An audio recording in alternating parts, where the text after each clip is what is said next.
Hello, hello.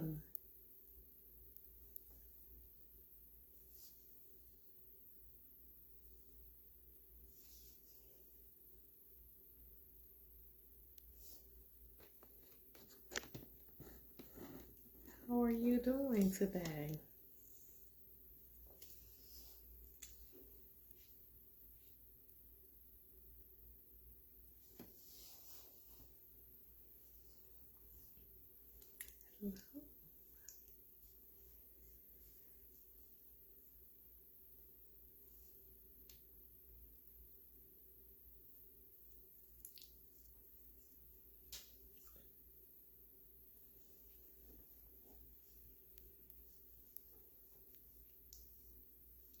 Hey, hey, hey, hey.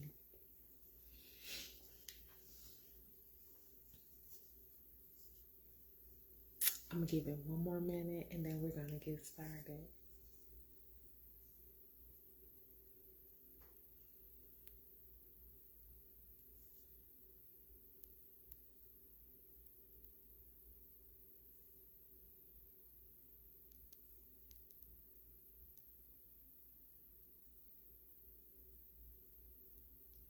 Hello. All right, guys, I'm gonna get started. It's the title this week is Forgive Me for Helping When You Never Asked Me to.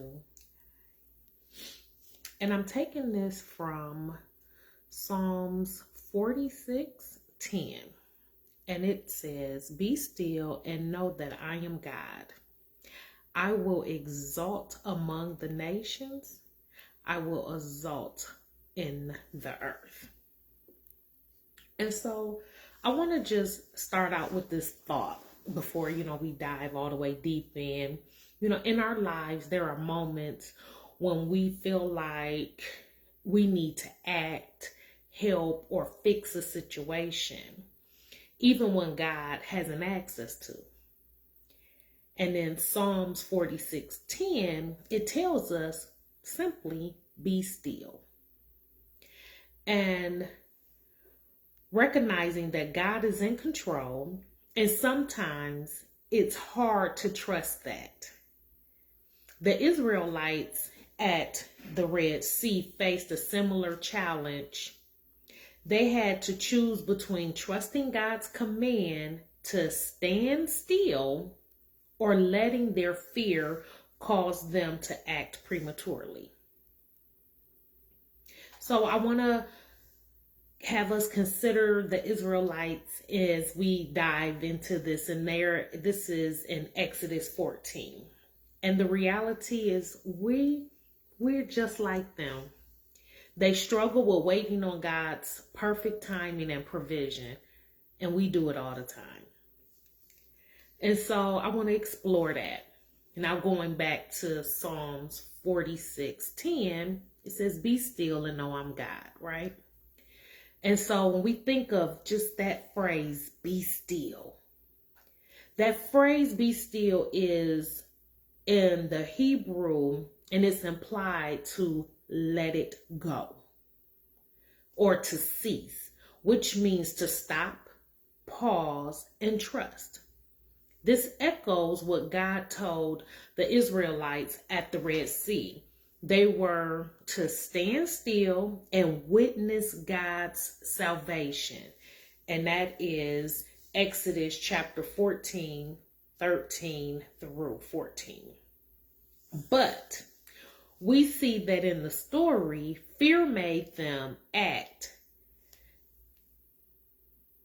Fear made them act out of from their own strength, from their own perspective.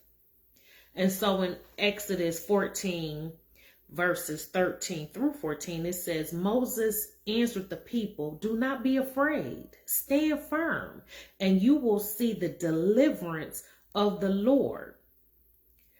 The Lord will bring he will bring you today. The Egyptians you see today, you will never see again. The Lord will fight for you. You need only to be still. In this moment, the Israelites were facing the Egyptian army, right? They were behind them, and in front of them was the Red Sea. And it seemed like there was no way, there was no way out. And in their natural reaction, they began to fear and panic.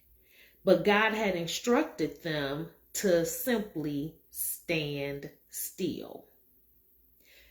Trust that he would make a way when there seemed to be no way.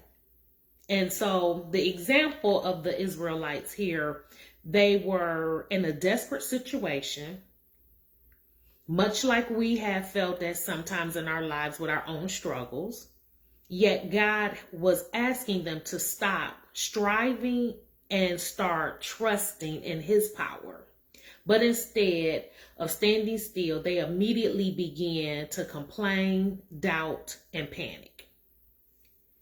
And so, because of their response, like I said, it became fear and grumbling. So then now, when they faced the crisis, the Israelites did what we often do. They reacted out of the fear rather than faith.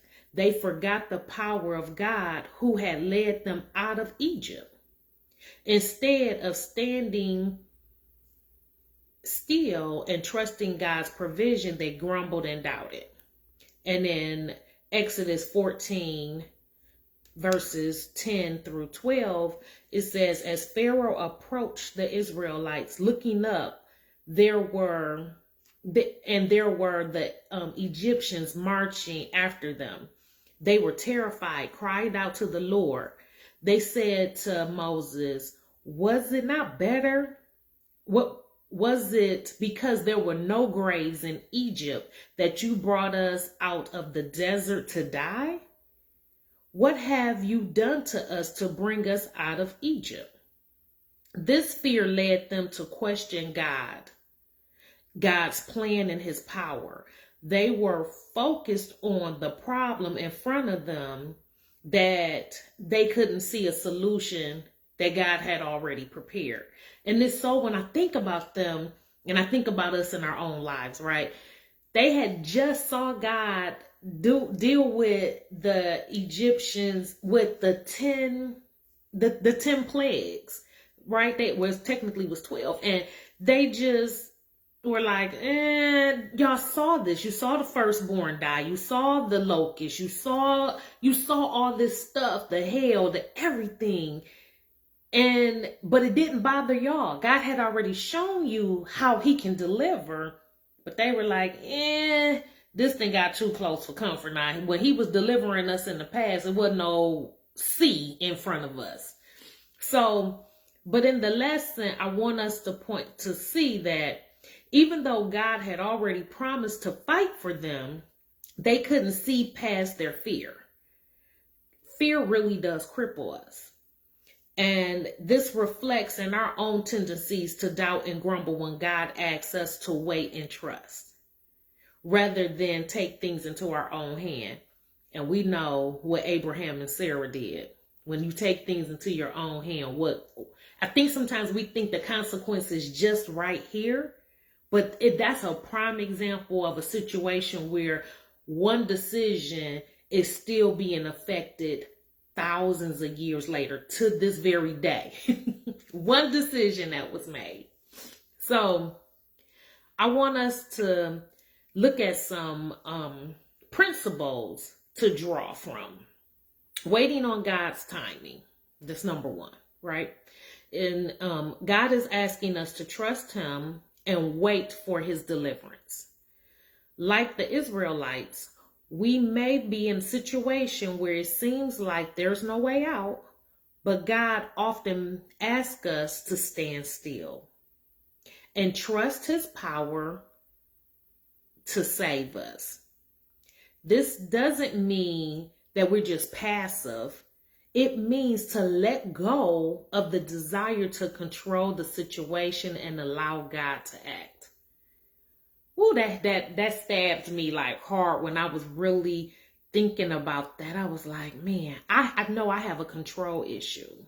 And I'm trying so hard to have those broke wrists I was talking about some weeks ago, just having them broke wrists, because it's easy to just try to pick it up and figure it out. And even with my daughter, it's so easy for me to just snatch it up and figure it out for her. But then I'm hindering her, because whatever I don't allow her to figure out is crippling her on the back end. I might have made it easier for me, but I've crippled her. Number 2. The scripture to support that is Isaiah 40:31. But those who hope in the Lord will renew their strength. They will soar on wings like eagles. They will run and not grow weary. They will walk and not be faint.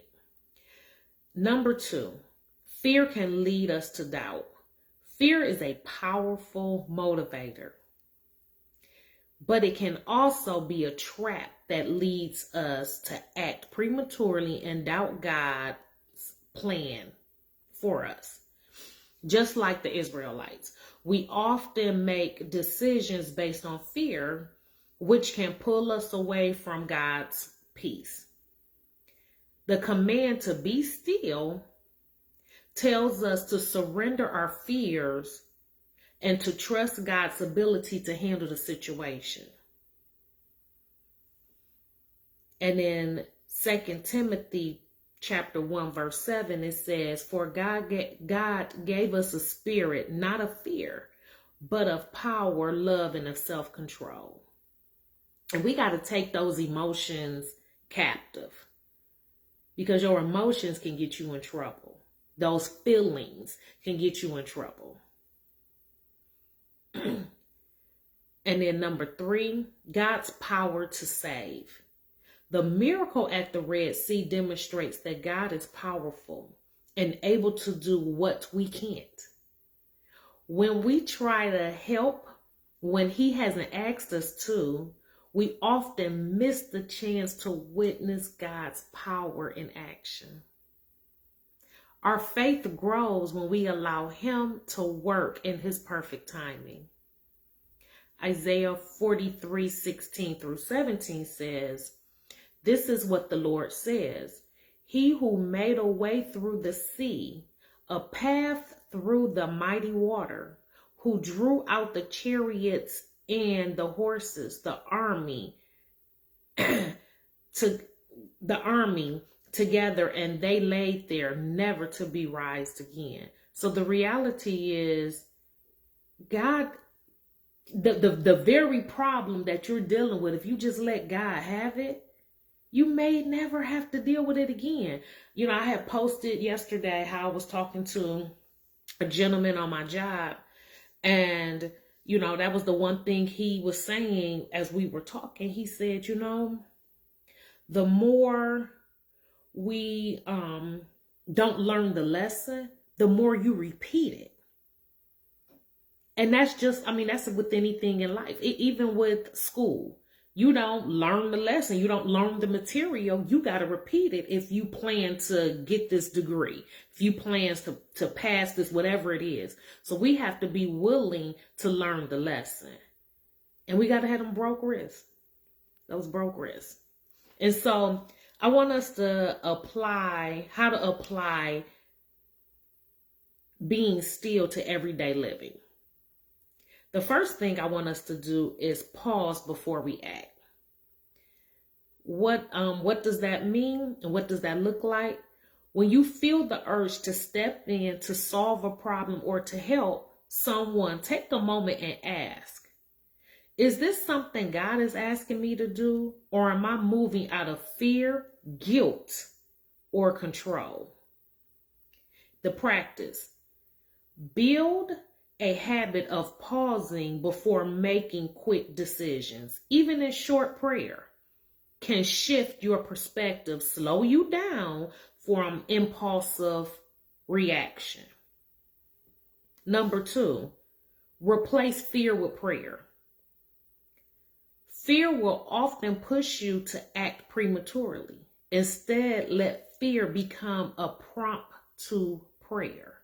Fear is a natural feeling, but like I was saying, use it to, when you start feeling fearful, you start feeling a certain kind of way, that should be your trigger that it's time for me to pray. Not act, but pray. Now, I ain't talking about you see a dog, you got common sense, you know to get on. But you get what I'm saying. So the practice of that is every time you feel anxious, say a simple prayer like, Lord, help me trust that you already are working this out. Give me peace while I wait. Number 3, listen to God's direction. Don't assume every opportunity to help is your assignment. Sometimes God just wants you to be present, but not fix it. Spend a few minutes every day reading scriptures or journaling, asking God, what do you want me to do today? And what are you handling that I don't need to even touch? Number 4, respect boundaries in relationships. Trying to help someone who didn't ask for help can strain the relationship. Waiting for God to open the door rather than forcing your way in. I actually just had this conversation with a friend yesterday, and she was saying, what do you think I should do in this situation? And we were talking, and I said, well, I want you to look at this and see that there may be be prepared that what you're hoping you get may not be the response you get. And are you okay with that? How about you just ask God, okay, Lord, if this is meant for me to have this conversation, allow the opportunity. And if the opportunity doesn't come up, then that was your answer, that's not your assignment. It's okay for you not to touch it anymore. And so I want us to offer support without control. That's just being present. You can offer support without control. I'm here if you need me, instead of here I am, what you need me to do. Number 5, trust God's timing over your own. God may delay action to your faith growing, revealing his power, or align a consequence for a better opportunity that you can't see. I love to journal, so I always suggest keep a journal. Record your prayers. I have a book that is full of my prayers. It's hidden somewhere.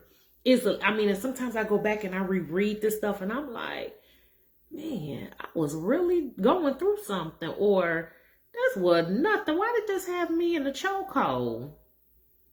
And so track how God answers your prayers in his timing, but not your timing. It builds your trust muscles. Now I'm going to give us some actual practical things, right? So you're at work, and instead of stepping in to fix someone else's project, ask God if your help is needed, or if he's teaching them through this process. See, you come in and you help it, you may keep them from getting what they need because you didn't help. If it's a family conflict, instead of taking sides or speaking too quickly, ask God to guide your words, or to keep you silent if needed. Sometimes you don't need to say a word, not one word. Number 3, in ministry or in service, don't say yes out of guilt, but discern whether God is actually asking you to help, or if he's equipping someone else for that role. And so as you navigate this, just ask God, to help you with your trust and wisdom over having more trust and more wisdom over your own instinct. For him to teach you in those moments of pause, that you learn how to listen and only move when he leads you. And for him to help you be still and know that he is God in every part of your life. And that's it, y'all. I hope that this has touched you in such a way. But sometimes we just got to say, Lord, forgive me. Because you didn't ask me to even to do anything. You just wanted me to be still, to stand still. And I done picked up this whole baton and I'm running. And this wasn't even my track race. So, all right, y'all. I thank y'all for joining.